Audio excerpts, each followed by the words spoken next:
And now introducing to you from blue corner, Stanley Eribo Edo Boy, represent Benin City, Nigeria. He have 19 bouts over 127, wins 18, and 11 coming by knockout with orthodox powerhouse. Please, all boxers come closer and let's hear the words from the referee.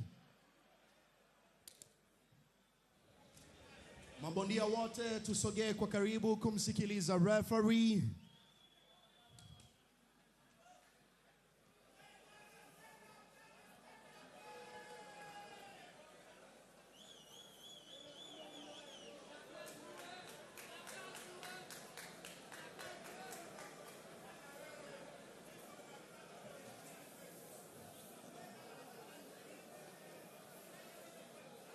Gentlemen, I want to see clean fight. Here from here is good. Here from here is good. Obey my command. Disrespectful time. Touch gloves. Gumi!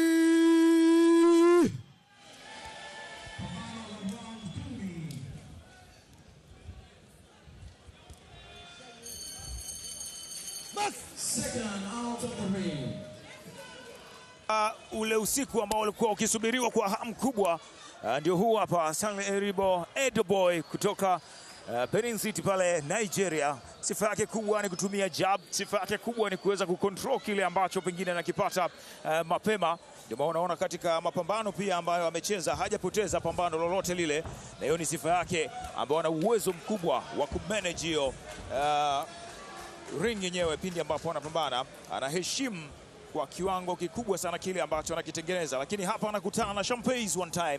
Hassan Mwakinyo, umati wa watu ulijieleza wakati anaingia kuonyesha kwamba huyu ni ule bingwa wa WBA Pan Africa, UBO International, WBF International, Intercontinental, ABU, lakini vile na WBO Africa. Mataji yote hayo alikwisha pita nayo Hassan Mwakinyo. Acha tuone kwenye usiku hapa wa leo wa pambano la raundi 10, Mwakinyo atawapa nini wa Tanzania. Tuone Mwakinyo atawapatia kitu gani kikubwa. Aidan. Yes, na ukiangalia kwenye hii raundi ya kwanza Hassan ameanza na mguu wa kulia kama southpaw. Tunafahamu ni kiasili ni orthodox, lakini ni orthodox ambaye ana uwezo mkubwa pia wa kucheza na mguu wa kulia kama southpaw, na tunaona kwenye hii fight mpaka muda huu raundi ya kwanza ameanza na mguu wa kulia kama southpaw dhidi ya Eribo ambaye kiasili ni orthodox. Haya, acha tuone. Nilivyokuambia jab yake ndo ambayo Eribo anaitumia sana, lakini Hassan Mwakinyo ni bondia ambaye sifa yake kubwa ni nguvu alionayo. Anamiliki nguvu ya kutosha kwenye punch zake, lakini uwezo wa kubadilisha stance ni mkubwa kwa upande wake.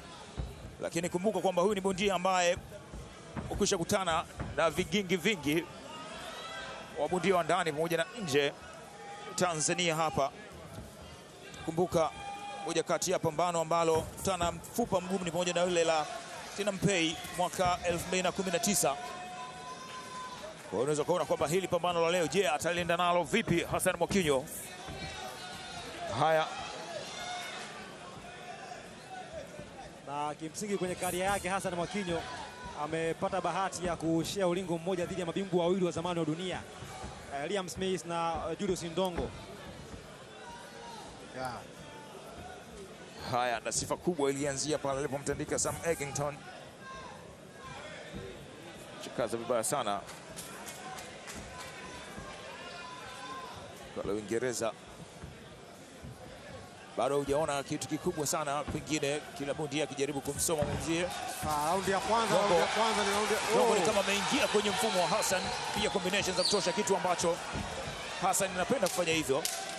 Tamshuhudia pale pia baadaye bila shaka yoyote. Hassan miongoni mwa bondia ambao anapenda sana body punch, na aliwaambia Tanzania kwamba tutashuhudia pambano ambalo hamkuwahi kuliona kabla, au mtanishuhudia nikiwa na namna nyingine ya uchezaji.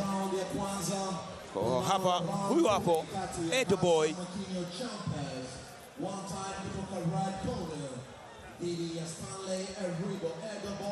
Na hii ilikuwa ni right ambayo Hassan alipiga kwenye upande ambao Eribo alikuwa kuiona, alipandishia juu ya bega la Eribo na kuweza kumkamata, na kimsingi ndio ni raundi ya kwanza ambayo haikuwa na actions nyingi, lakini tumeona namna ambavyo Eribo of course ameanza akiwa down akijaribu kuchukua taarifa kwa Hassan, lakini Hassan pia mbali na kwanza down, kuna baadhi ya nyakati amejaribu kufanya baadhi ya vitu ambavyo pengine vitamsaidia kuweza kumpa taarifa kuelekea kwenye fight kwenye raundi inafuata, raundi ya pili. Raundi ya kwanza imeisha kwa mabondia wote wamekuwa wakisomana na kuonjana vile. Tunaangalia amu ya pili itakuwaje katika mabondia wote wawili, Hassan Mwakinyo na Eribo. Eribo ambaye pia amewahi kucheza na Mtanzania Ramadhan Shauri. Yes. Lakini haikuwa hapa Tanzania, ilikuwa ni huko Nigeria. Na Shauri alipoteza. Kwa hiyo anapambana Mtanzania mwingine Hassan Mwakinyo. Ukiangalia jab yake ikiwa juu. Kitengenezea engo vizuri sana. Eribo kwenye mchezo leo unaona kama kuna mabadiliko mengi ukiliangalia na mapambano ambayo umekuwa ukiyafuatilia. Double jab ambazo zimemtikisa. Mchezo mingi Eribo amekuwa akiwaweka mbali zaidi washindani wake. Lakini kuna muda hapo unamuona Eribo ni kama anataka kushindana na Hassan Mwakinyo ambaye sifa yake kubwa. Naona kitu cha tofauti leo, Hassan Mwakinyo kaanza na southpaw mpaka raundi hii ya pili. Kama alivyosema Aidan. Left nzuri sana. Na Eribo Kasalim Amri. Huyu ni Hassan Mwakinyo na anahesabiwa. Eribo anahesabiwa. Eribo anahesabiwa na pambano limekwisha. Hassan Mwakinyo round ya mapema tu. Raundi ya pili, sekunde za mwanzoni, dakika za mwanzoni kabisa, anatimiza kazi ambayo ilimleta. Si pengine unaweza kusema si kitu kigeni kwa Mwakinyo kushinda kwa TKO ama kwa KO, ni moja kati ya tabia zake Aidan. Yes, na kimsingi ni knockout kwa sababu maamuzi alimhesabia Eribo mpaka sekunde 10 na Eribo akaonyesha kutokuwa tayari kuendelea na fight, na mwamuzi akawa ameimaliza hii fight na kumpa ushindi Hassan Mwakinyo. Tutaenda kuona replay ya kitu hasa ambacho Eribo alikutana nacho njiani na kupelekea kwenda chini na kupelekea fight hii kufika tamati kwenye raundi ya pili. Huyo ni mtu mzima, angalia namna ambavyo anafinya macho yake, namna ambavyo unaona kabisa kama ni maumivu ambayo anaambulia. Tazama jinsi ilivyokuwa hapa.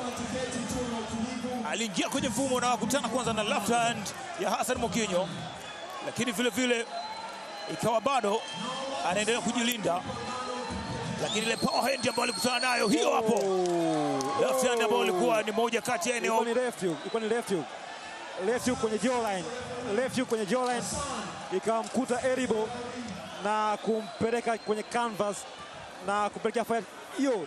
Ilikuwa ni left hook ambayo ilimkamata Eribo akiwa haioni inapotoka kwenye jawline ama kwenye kidevu na kumfanya Eribo kupiga magoti kabla baadaye kuhesabiwa na kutinda kurecover na fight kufika tamati. So ilikuwa ni knockout ambayo imetokana na left hook ambayo Hassan Mwakinyo alipiga kwenye upande ambao Eribo hakuiona kati na kuja na kupelekea hii fight kufika tamati. Huyo ni bingwa wa zamani wa WBA Pan Africa, UBA Intercontinental, WBF Intercontinental, lakini vile vile ABU Africa, WBO Africa, Hassan Mwakinyo ambaye amepanda majukwaa ya ndani na nje ya nchi.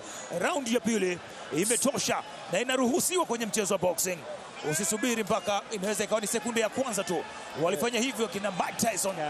Kabla hujafumba na kufumbua unakuta pambano limekwisha. Ikitokea opportunity ya kufanya finishing, fanya finishing. Na hii ilikuwa ni knockout ya punch moja ambayo bahati mbaya ilimkuta Eribo hakiwa hajajiandaa na kuiona ile punch ikiwa inakuja. Na mara zote punch ambayo hauioni ikiwa inakuja ndio ambayo inakuumiza na kupeleka chini. Ndicho ambacho of course imetokea kwenye round ya pili ya hii fight. Edboy ameshindwa kuhimili ile power ya Hassan Mwakinyo. Na Hassan Mwakinyo pengine hiki ndio ambacho alikuwa anawaambia wa Tanzania, nitawaonesha na mtaenda kumuuliza kwamba manake alikusema kwamba yeye ajui ngumi yake inauma kwa kiwango gani. Kwa tunaamini pengine tutamuuliza Edboy Eribo, je, ngumi ya Hassan Mwakinyo ni kwa kiwango gani hasa inapenyeza maumivu? Twende kwa Ali Kashmir.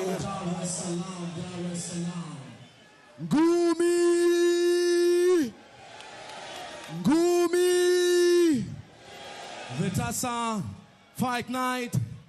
Asante za nguvu sana kwa TPBRC ikiongozwa na mwenyekiti Patrick Nyembela, lakini wakati huo tunaye Mheshimiwa Juma Hamid wa Wilson, nitambue uwepo wake, pamoja na makamu mwenyekiti wa TPBRC Jacob Mbuya.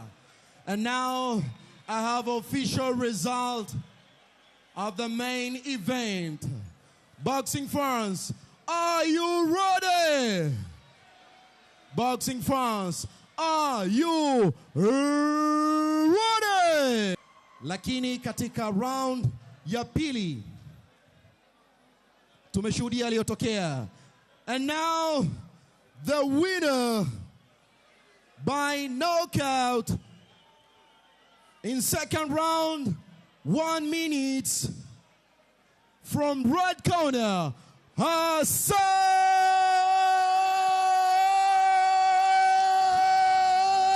Champions, one time Mwakinyo. Aliyoyafanya katika ardhi ya Tanzania, ukiuliza Tanzania na vivutio vilivyo vingi sana. Ukienda kwenye soko utakutajia Mbwana Samata, ukienda kwenye masuala ya vivutio utatajia mlima Kilimanjaro, ukija kwenye mchezo wa boxing hutoacha kumtaja Hassan Mwakinyo kwa yale ambayo amekuwa akiendelea kuyafanya kwenye mchezo huu wa boxing. Hii ni moja kati ya tukio kubwa na ni KO pekee kwenye usiku wa leo. Na ni pambano la kwanza Eribo anapoteza kwenye kari yake kama umoja ngumi za kulipwa. Alikuwa hajawahi kupoteza kuja usiku wa leo, na anapoteza kwa knockout ya raundi ya pili, a one punch knockout ambayo alikutana nayo toka kwa Hassan Mwakinyo.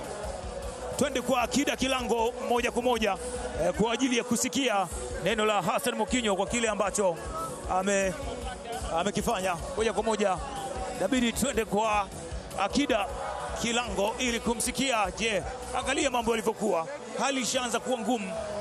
Huyu hapo nilikwambia mtu mzima anamumunya maneno kwa maumivu, anang'ata maneno, anashika kichwa. Alo, Akida Kilango.